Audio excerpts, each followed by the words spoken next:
الحمدللہ والصلاة والسلام علی رسول اللہ۔ السلام علیکم ورحمۃ اللہ وبرکاتہ۔ محترم ناظرین، آج ہم آپ کے سامنے جس اہم موضوع کو لے کر کے حاضر ہوئے ہیں وہ زکوٰۃ سے متعلق ہے، لیکن ہم آج کی گفتگو میں یہاں آپ کے سامنے زکوٰۃ کی اہمیت فضیلت کو بتانے کے لیے نہیں آئے ہیں، وہ آپ حضرات کے علم میں ہیں، مختلف علماء کی زبان سے آپ ان تمام چیزوں کو سنتے چلے آ رہے ہیں۔ دراصل آج کے ہمارے اس ویڈیو کے بنانے کا مقصد یہ ہے کہ ہم ایک پیغام دینا چاہتے ہیں اپنے قوم کے اہل ثروت کو اور اپنی قوم کے دینی ذمہ داروں کو ایک پیغام دینا چاہتے ہیں، اور کوشش اس بات کی ہے کہ ہم اس پیغام کے ذریعے سے ایک انقلاب لانے کی ہم کوشش کریں، اور وہ انقلاب کیا ہو؟ وہ انقلاب ہمارا زکوٰۃ کے متعلق ایک جو ہمارے معاشرے کے اندر جو اس کی ناقدری ہوتی ہے اس کے تعلق سے ایک انقلاب لانے کی کوشش کریں۔ اللہ تبارک و تعالیٰ نے قرآن مجید کے اندر سورۃ التوبہ آیت نمبر 60 کے اندر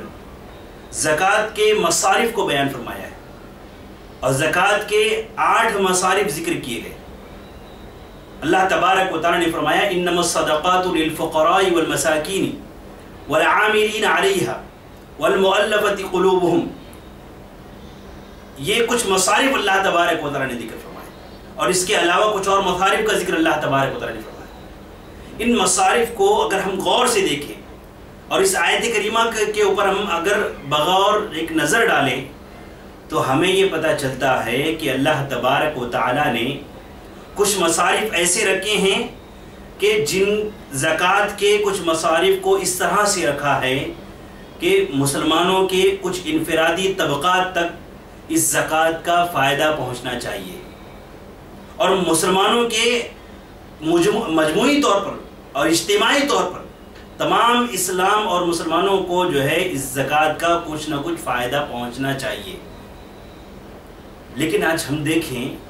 کہ مسلمانوں کی ایک بڑی تعداد زکوٰۃ نکالتی ہے، لیکن ان زکوٰۃ کے ان مصارف کے علاوہ دیگر جگہوں پر ہمارے زکوٰۃ کی رقمیں خرچ ہو جاتی ہیں۔ زکوٰۃ کا جو مقصد تھا وہ یہ تھا کہ کمزور طبقات کو اوپر اٹھایا جائے،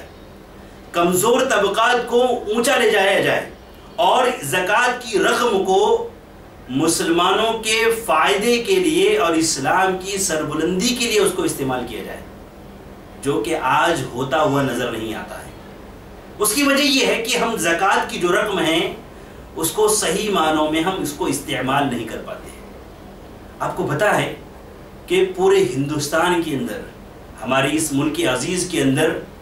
اگر زکوٰۃ کا اگر ہم تخمینہ لگائیں کہ مسلمان کتنی زکوٰۃ ادا کرتے ہیں،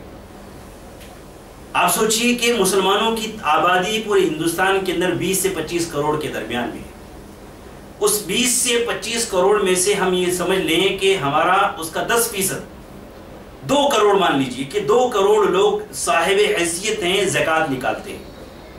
اب ان 2 کروڑ کے اندر اب ہم یہ سمجھیں کہ ایک فرد کے اوپر ایک اندازے کے طور پر ہم یہ بات کہہ رہے ہیں کہ ایک اندازے کے طور پر ایک فرد کم از کم 10,000 روپئے زکوٰۃ نکالتا ہے۔ اب آپ اندازہ لگائیے کہ 2 کروڑ لوگ اگر ایک 10,000 روپے کے حساب سے زکوٰۃ نکالیں گے تو وہ رقم کتنی بنتی ہے؟ آپ کے وہم و گمان میں بھی نہیں آئے گی کہ 2 کھرب روپیے، جس کو ہم کہیں گے 2000 کروڑ روپیے، زکوٰۃ مسلمانوں کی ایک اندازے کے مطابق نکلتی ہے،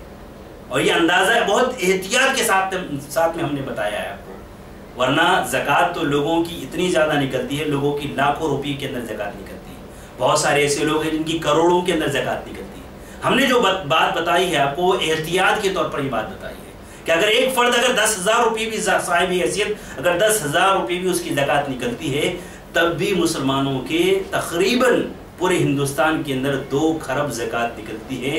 2000 کروڑ روپے زکوٰۃ نکلتی ہے۔ اتنی بڑی رقم، لیکن اس کا فائدہ ہم دیکھیں گے تو اس کا فائدہ نہ ہونے کے برابر ہے۔ اس کا فائدہ ہمارے معاشرے کے اندر ہم بحیثیت مسلمان جو ہے اس کا کوئی فائدہ نہیں اٹھا پاتے ہیں۔ وجہ کیا ہے اس کی؟ سبب کیا ہے اس کا؟ اس کا سبب یہ ہے، اس کی وجہ یہ ہے کہ ہم جو زکوٰۃ صحیح جگہ پر جو استعمال ہونی تھی، جس طریقے پر جو جمع ہونی تھی، جس طریقے پر اس کو یوٹیلائز کیا جانا تھا، وہ سسٹم، وہ طریقہ ہم نے کھو دیا ہے۔ اس کی وجہ سے اتنی بڑی زکوٰۃ کی رقم ہماری، اس کا اکثر حصہ ضائع اور برباد ہو جاتا ہے۔ اور یہ بات میں کوئی جو ہے آپ کو یہ بات اس طرح سے نہیں کہہ رہا ہوں، بلکہ یہ بات ہم آپ کو دعوے کے ساتھ میں کہہ رہے ہیں کہ ہماری جو زکاتیں نکلتی ہیں اس کی جو ہے ایک بہت خطیر جو ہے اس کا حصہ، ایک بڑا جو ہے اس کا حصہ ضائع ہو جاتا ہے اور برباد ہو جاتا ہے۔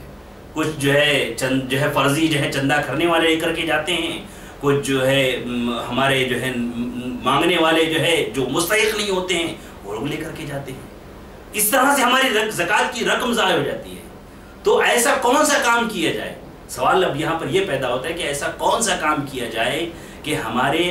جو زکوٰۃ کی رقم پورے ہندوستان کے اندر نکل رہی ہے، ایک بڑی تعداد میں ایک بڑی رقم ہماری نکل رہی ہے، اس رقم کو کس طرح سے ہم مفید بنائیں، مسلمانوں کے فائدے کے لیے بنائیں۔ تو اس کے لیے ہمیں کچھ کام کرنے ہوں گے، اس کے لیے کچھ ہمیں کام کرنے ہوں گے۔ سب سے پہلا کام ہمیں یہ کرنا ہوگا کہ ہمارے جو بیت المال ہیں ہم ان کو منظم کریں۔ بیت المال ہر جگہ پر قائم ہیں، ہر شہر کے اندر ہیں، ہر جماعتوں کا۔ میں یہ کہتا ہوں کہ اگر ہم اس کو ملی طور پر اگر ہم اس کو انجام نہیں دے سکتے، پورے ملک کی سطح پر اگر ہم اس کو انجام نہیں دے سکتے، تو کم از کم ہر ایک جو اسلامی جو ہے تنظیمیں، اسلامی جماعتیں، اہل حدیث اپنے یہاں پر، بریلوی حضرات اپنے یہاں پر، دیوبندی حضرات اپنے یہاں پر، اس چیز کو جو ہے لانے کی کوشش کریں کہ بیت المال کا جو سسٹم ہے، بیت المال کا جو نظام ہے، اس کو مستحکم کرنے کی کوشش کریں۔ وہ کس طرح سے مستحکم کریں کہ ہمارے یہاں دیکھیے کہ ہر ملک مقامی سطح پر، شہری سطح پر، ضلعی سطح پر، اسی طرح سے جو ہے صوبائی سطح پر اور مرکزی سطح پر جو بھی بیت المال قائم ہیں، ان بیت المال کو ایک سسٹم کے تحت میں ہم اس کو لانے کی کوشش کریں۔ اور وہ سسٹم کس طرح سے لائیں گے کہ آج ہمارے یہاں ہے ایک خازن کا عہدہ ہر جماعت کے اندر موجود ہے، لیکن اس خازن کے عہدے کے ساتھ میں آپ دیکھیے کہ معاملہ کیا ہوتا ہے کہ خازن کو خود پتہ نہیں ہوتا ہے کہ وہ کس چیز کا ذمہ دار بنایا گیا ہے۔ خازن کا عہدہ ہے، اس کو پتہ ہی نہیں ہے کہ کس خزانے کا مجھے جو ہے ذمہ دار بنایا گیا ہے، اس کو بس بطور جو ہے نام کے عہدہ دے دیا جاتا ہے۔ خازن کی ذمہ داری اور بیت المال کے جو ہے کا جو نگہبان ہو، اس کی ذمہ داری مقرر کی جائے، اس کے تحت میں عاملین دیے جائیں اور ان کو دے کر کے ان کے ذریعے سے بیت المال کو مکمل طور پر منظم کیا جائے، کچھ عاملین مقرر کیے جائیں اور بیت المال کا جو سسٹم ہے اس کو صحیح طور پر جو ہے نافذ کرنے کی کوشش کی جائے۔ دوسرا کام ہم یہ کریں کہ ہماری جو بھی زکوٰۃ نکل رہی ہے وہ اس زکوٰۃ کا جو ہے ہم اس کو اجتماعی طور پر نکالنے کی کوشش کریں۔ اجتماعی طور پر زکوٰۃ ہماری نکلنی چاہیے۔ آج معاملہ یہ ہے کہ ہم انفرادی طور پر زکوٰۃ نکالتے ہیں، یا زکوٰۃ جو ہماری نکلتی ہے وہ ٹکڑوں میں بٹ کر کے نکلتی ہے، تو معاملہ یہ ہوتا ہے کہ اس کا کوئی فائدہ ہمیں نکل کر نہیں آتا ہے۔ اب تھوڑی زکوٰۃ ادھر بٹ گئی، تھوڑی ادھر بٹ گئی، تھوڑا الگ الگ جگہ پر معاملہ جو ہے ہمارے زکوٰۃ کی جو ہے چلے گئے۔ معاملہ یہ ہوتا ہے کہ ہماری جو زکوٰۃ کا اصل مقصد ہے وہ فوت ہو جاتا ہے اس کے اندر، اور فرضی لوگ جو ہے آ کر کے ہماری زکوٰۃ لے کر کے چلے جاتے ہیں۔ ہم جو ہے ہم دینی جماعتوں کے ذمہ داروں سے یہ گزارش کرتے ہیں کہ آپ جو ہے زکوٰۃ کے سسٹم کو، آپ اجتماعی سسٹم کو لانے کی کوشش کریں۔ آپ اہل ثروت سے ملیں، صاحب ثروت حضرات سے ملاقات کریں اور ان سے ملاقات کریں، کنونس کریں ان کو۔ اور یہ ایک دن کا کام نہیں ہے، ایک دن کا، 2 دن کا کام نہیں ہے، آپ کو سال بھر محنت کرنی ہوگی، 2 سال محنت کرنی ہوگی کہ آپ لوگوں کو اس بات پر راغب کریں، اس بات کی طرف لے کر کے آئیں، اس بات کے لیے کنونس کریں کہ لوگ اپنی مکمل زکوٰۃ جو ہے بیت المال میں جمع کریں۔ مکمل زکوٰۃ، ہم زکوٰۃ کی ایک رقم کی بات نہیں کر رہے، بلکہ مکمل زکوٰۃ یا زکوٰۃ کا ایک سب سے بڑا حصہ وہ بیت المال کے اندر وہ جمع کرنے کی کوشش کریں اور وہاں سے یوٹیلائز ہو، وہاں سے جو ہے دیگر لوگوں تک پہنچے۔ اس بات کی ہم کو کوشش کرنی ہے۔ دوسرا اہم قدم، دوسرا اہم کام ہمیں اور ہمارے دینی ذمہ داروں کو یہ کرنا چاہیے کہ جو زکوٰۃ کی جو بھی رقم ہیں اس کو ہم یہ کوشش کریں اہل ثروت سے مل کر کے کہ وہ سب کے سب رقم جو ہے ہماری بیت المال کے اندر آئے۔ اب یہاں سوال یہ پیدا ہو جاتا ہے کہ اگر ہم زکوٰۃ کی پوری رقم کو بیت المال میں اگر جمع کر لیتے ہیں تو پھر ان مدارس کا کیا ہوگا جن مدارس کا پورے سال بھر کا جو نظام ہے وہ اس بیت المال اس جو ہے زکوٰۃ کے سسٹم پر ہی چلتا ہے. پورا سالانہ بجٹ جو ہے، سالانہ جو بجٹ ہے ان کا، وہ اس کے اسی اعتبار سے چلتا ہے. تو ہم اس کے لیے بھی آپ کو ایک حل دیتے ہیں. اس کا حل یہ کیا جائے کہ ہر جماعت اپنے اپنے طور پر، ابھی ہم نے جو پیچھے جو رقم بتائی ہے نا، وہ 2 خرب جو ہے روپیے، اگر اس کو صحیح طور پر اگر ہم یوٹیلائز کریں، آپ کو پتا ہے کہ اگر ایک مدرسہ جس کا سالانہ بجٹ اگر 1 کروڑ روپے بھی ہے، تو ایسے کم از کم 20 لاکھ مدارس ہم چلا سکتے ہیں. 20 لاکھ مدارس ہم چلا سکتے ہیں اگر ہم صحیح طور پر زکوٰۃ کی رقم کو ہم صحیح استعمال کریں. تو اس کے لیے طریقہ یہ ہے، اس کا حل یہ ہے کہ ایسے مدارس کی، ہم یہ نہیں کہتے کہ مدارس کی مدد بند کر دی جائے، بلکہ اس کو منظم کیا جائے. اور منظم ایسے کیا جائے کہ جو مستحق مدارس ہیں، جو صحیح معنوں کے اندر جو مدرسے ایگزسٹ کرتے ہیں، زمین پر موجود ہیں،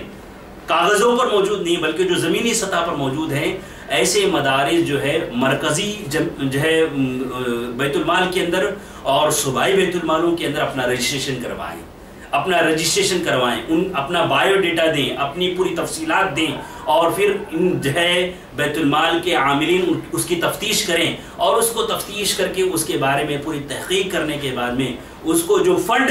جس شہر سے جتنا فنڈ جاتا ہے اس کو وہ فنڈ پہنچانے کی کوشش کریں، جتنی فنڈ کی اس کو ضرورت ہے اتنا پہنچانے کی کوشش کریں. ہم 20 لاکھ مدارس ہم چلا سکتے ہیں، 20 لاکھ مدارس کو ہم اتنی بڑی رقم سے چلا سکتے ہیں، اور غریبوں کو ان کے اندر ہم اس کو تقسیم کر سکتے ہیں. تو یہ چھوٹی سی جو ہے کوشش تھی ہماری جانب سے، ایک چھوٹا سا پیغام تھا ہماری جانب سے جو ہم نے پہنچانے کی کوشش کی ہے. میری درخواست ہے تمام دینی جماعتوں کے ذمہ داران سے اور تمام لوگوں سے درخواست ہے، اور اہل سربت سے میری درخواست ہے کہ آپ اپنی زکوٰۃ کی رقم کو ضائع مت کیجیے، برباد مت کیجیے. دیکھیے دین مدارس کے سفرا آتے ہیں، ان کے آنے جانے میں خرچ ہوتا ہے، اس کے علاوہ جو ہے فرضی قسم کے لوگ آتے ہیں، وہ آپ کی زکوٰۃ کو لے کر کے چلے جاتے ہیں. وہ جو مستحق نہیں ہوتا ہے وہ آپ کی زکوٰۃ کو رقم کو لے کر چلے جاتا ہے. میں یہ کہتا ہوں کہ ہماری زکوٰۃ کی آدھی سے زیادہ رقم جو ہے وہ ضائع ہوتی ہے. اس رقم کو ہم حفاظت کر لیں، اس رقم کو ہم محفوظ کر لیں. ہم مقامی سطح پر، شہری سطح پر، ہر سطح پر جو ہے عاملین مقرر کریں جو زکوٰۃ کو وصول کریں، لوگوں تک کے پہنچیں، لوگوں تک کے جائیں، اور بات کر کے ان کو کنونس کر کے جو ہے زکوٰۃ کی رقم صحیح طور پر لانے کی کوشش کریں. اس طرح کا سسٹم اگر ہم لاتے ہیں تو میں سمجھتا ہوں کہ ہمارا پورے ہندوستان کے اندر ایک ریولیوشن آ سکتا ہے، ایک انقلاب آ سکتا ہے اس معاملے کے اندر. اللہ تبارک و تعالیٰ سے دعا ہے کہ اللہ تبارک و تعالیٰ جو بھی باتیں کہی گئی ہیں ان تمام باتوں پر ہم سبھی مسلمانوں کو عمل کرنے کی توفیق نصیب فرمائے. آمین و تقبل یا رب العالمین.